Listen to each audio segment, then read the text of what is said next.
Assalamualaikum warahmatullahi wabarakatuh. Panduan mudah dan cepat membaca Al-Quran, metode kuantum hijaiyah. Modul pertama, pengenalan 28 huruf hijaiyah. Sebelum kita melakukan pembelajaran, maka lakukan dulu pretest kepada calon siswa ya, dengan meminta siswa untuk menyebutkan huruf-huruf yang ada di depan. Jika ada salah satu saja huruf yang keliru, maka mereka boleh menggunakan metode kuantum hijaiyah. Tapi seandainya murid sudah bisa membaca semua huruf ini, maka sebenarnya metode ini menjadi tidak cocok lagi untuk murid tersebut. Jadi metode kuantum hijaiyah ini memang disetting untuk pemula ya, atau yang masih dasar. Untuk pretest ini boleh diurut ya, boleh diacak sesuai dengan bebas saja ya, apakah misalnya dari B atau D dan seterusnya. Kemudian sesi pertama adalah pengenalan 5 huruf ya. Per hurufnya kita berikan waktu 5 menit untuk seorang guru mengajarkannya. Jadi 5 huruf ini membutuhkan waktu sekitar 25 menit. Tahap pertama, guru mengenalkan dulu huruf dan gambar ya. Misalnya huruf dan gambar ini guru cukup mengatakan ini namanya A ya. Ini namanya A. Huruf A gambarnya adalah anggar. Ini kelihatan nih ada orang memainkan anggar ya. Kemudian ini namanya huruf B ya. Gambarnya adalah bibir, ada orang tersenyum, kemudian ada tai lalat 1 biji di bawahnya. B adalah bibir. Kemudian ini T, gambarnya tempurung. T ya, ada 2 titiknya di sini, tempurung kelapa ya. Kemudian ini huruf S ya, huruf S gambarnya serbuk lada ya. Bedakan dengan S ya, tapi S ya. Kemudian ini huruf J, gambarnya adalah jurang. Ada jurang, kemudian ada 1 batu ya, ada batu jatuh di situ. Jadi J adalah jurang. Kemudian setelah guru mengenalkan 5 huruf ini, maka guru meminta murid untuk mengikuti gurunya. Ayo anak-anak, misalnya gitu ya, ikuti Pak Guru ya. A, anggar. Lalu murid pun mengikuti. B, bibir. Kemudian T, tempurung. Anak-anak lalu mengikuti ya. S, serbuk. Ayo ya. Kemudian J, jurang ya. Setelah itu guru meminta murid untuk mengulangnya kembali bersama-sama tanpa dipandu oleh guru. Ayo, 1, ayo diulangi, 2, 3. Nah, mereka pun mengulangi membaca ini. Setelah itu tahap ketiga, murid diminta untuk memejamkan mata. Ya, ayo anak-anak, pejamkan mata. Ulang kembali ya. Ya, silakan. 1, 2, 3. Nah, dalam posisi pejam mata, murid diminta untuk mengulang kembali huruf dan gambar. Setelah itu, tahap keempat, murid diminta untuk melihat gurunya. Ayo anak-anak, lihat Pak Guru atau Bu Guru ya. Sambil mereka membaca 5 huruf ini. Nah, setelah mereka selesai membacanya, baru kita tes ya. Post test ya. Siapa yang kira-kira bisa membaca huruf dan gambar ini tanpa melihat bukunya. Nah, ayo, siapa yang bisa? Unjuk tangan. Nah, gitu ya. Nah, waktu yang kita butuhkan dari 5 tahap tadi adalah 25 menit ya. Jadi tahap pertama, guru mengenalkan huruf dan gambar. Tahap kedua, guru mengajak murid untuk membaca sama-sama yang dipandu oleh guru. Tahap ketiga, guru meminta murid mengulang kembali 1 kali lagi ya. Kemudian yang ke berapa? Keempat ya. Murid diminta untuk memejamkan mata. Memejamkan mata. Kemudian tahap berikutnya, murid diminta untuk melihat gurunya. Baru kemudian kita post test, kita tanya siapa yang bisa membaca. Begitu tahapan per tahapan ya.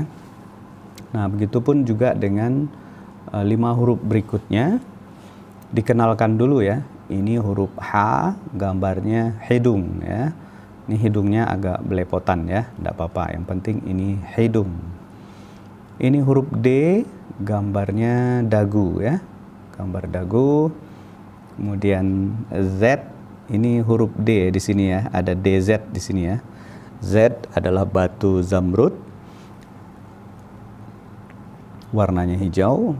Kemudian ini huruf Z ya. Kalau ini tadi Z, ini Z ya. Z ini gambarnya biji zaitun ya. Kemudian ini huruf S, gambarnya sisir. Beda dengan serbuk tadi, S ya. Kalau serbuk S, kalau ini S ya, serbuk. Tahapannya sama dengan yang awal tadi. Kemudian huruf berikutnya dikenalkan juga. Ini huruf S. Nah, ada 3 yang mirip S ya tadi. S serbuk, S sisir, dan esh sungai ya. Ini ada gelombang ya, air, kemudian ada 3 percikan air. Esh adalah sungai ya. Kemudian ini A ya, beda dengan A, tapi A agak sedikit sengau ya di hidung ya. A adalah arit ya, gambarnya arit. Kemudian F ya. Dulu namanya Fa ya, sekarang F. F adalah pisang ya. Kemudian K, katrol ya. Ini gambar katrol. Kemudian L adalah lekukan ya, lekukan payung ya. Kemudian setelah tahap berikutnya, jadi tahap per tahap tadi setelah diajarkan mereka di post test ya, kembali ke halaman post test ya. Boleh diacak ya. Sampailah kepada tahap berikutnya di huruf M, gambarnya mata ya. N, gambarnya lampu neon atau neon. Kemudian W adalah wick ya. W adalah wick.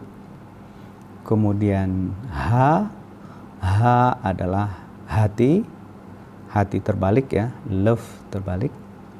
Kemudian Y adalah yoyo atau tali yoyo ya. Kemudian nah, setelah mereka tahap 20 huruf yang berakhiran A, tetap ya di post test kembali ya, diuji lagi di sini, diacak sampai Y tadi ya. Boleh dari A, kemudian H, A, dan seterusnya ya, boleh diacak. Nah, 8 huruf terakhir berakhiran O ya. Saya letakkan di belakang dengan kelompok yang O. Ini huruf Kho ya, seperti H tapi ada titiknya di atas. Ini pengaik khorden ya. Kho adalah khorden ya. Kemudian huruf Ro, gambarnya rotan ya, rotan bengkok. Lalu ada huruf So, gambarnya sotong. Kemudian huruf Do, gambarnya dodol. Dodol apa ini ya? Dodol durian kali ya. Nah, gitu.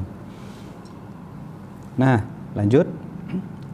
Tadi setelah Do, jangan lupa di post test lagi ya. Jadi setiap halaman di post test.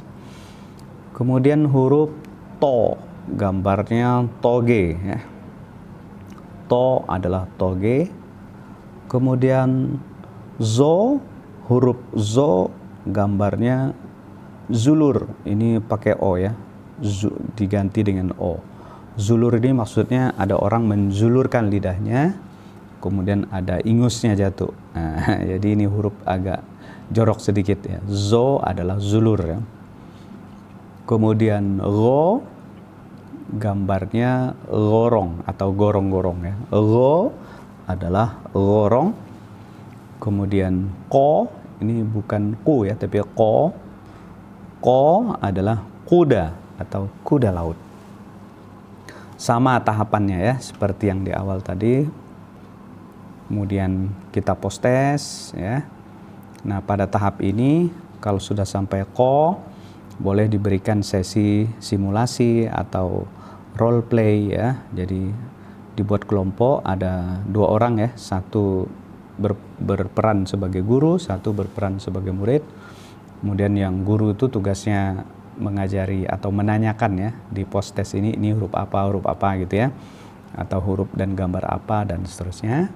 Nah, sedangkan murid membaca. Kemudian setelah itu murid yang berperan jadi guru, dia kembali mengajar ya temannya huruf dan gambar apa ya. Nah, kemudian pada modul 1 ini, nah ini ya skema kuantum hijaiyah, kita tidak lagi menggunakan pola lama, tapi sudah menggunakan abjad Indonesia ya. Misalnya alif dulu ya, kita ganti menjadi A, kemudian ba jadi B, T, S, J, H, D, Z, Z, S, A, F, K, L, M, N, W, H, Y, Kho, Ro, So, Do, To, Zo, Ro, Ko. Nah, begitu ya. Kemudian di modul 1 murid sudah boleh dikenalkan jenis atau bentuk huruf bersambung ya dalam satu kata ya. Misalnya J atau H atau Kho, kalau posisinya bersambung biasanya kalau hurufnya di depan ekornya hilang, kalau di tengah huruf ya, di tengah kata ya ekornya hilang. Nah, di akhir kata ekornya ini ekornya muncul. K juga begitu, di depan dia seperti ada tangkainya ya, di tengah seperti ada tangkai, kemudian di akhir K-nya bentuknya seperti ini. A dengan Ro hampir mirip hurufnya, cuma beda titik ya. Nah, di depan A seperti ini ya, kepalanya masih nganga ya. Nah, sedangkan Ro atau A kalau di tengah kepalanya ngatup, sedangkan kalau di akhir ekornya muncul. Nah, H di depan seperti ini bentuknya. H kalau di tengah kata seperti ini. H kalau di akhir kata seperti ini, tapi sama-sama dibaca H. Nah, ini dulu namanya lam alif ya, karena terdiri dari 2 huruf ya, L dan A. A-nya agak miring ya, karena kalau A-nya lurus nanti agak kesulitan membacanya. Nah, ini namanya hamzah. Hamzah ini fungsinya sebenarnya sama dengan A ya, sama dengan alif ya. Jadi nanti kalau ketemu huruf seperti ini bukan A, ini kecil nanti bentuknya, ini adalah hamzah ya. Nah, boleh juga dikenalkan tanda A ya, tanda baca A, tanda baca I, dan tanda baca U ya. Ini di atas, ini di bawah, ini di depan. Nah, murid untuk di modul 1 biasanya sudah saya kenalkan dengan tanda baca dasar ya. Yang pertama yaitu A, I, dan U. Nah, di modul kedua kita akan belajar 5 tanda baca dan cara mengeja ya. Mengeja, mengalun, dan mengayun ya. Terima kasih. Demikian modul 1 Kuantum Hijaiyah.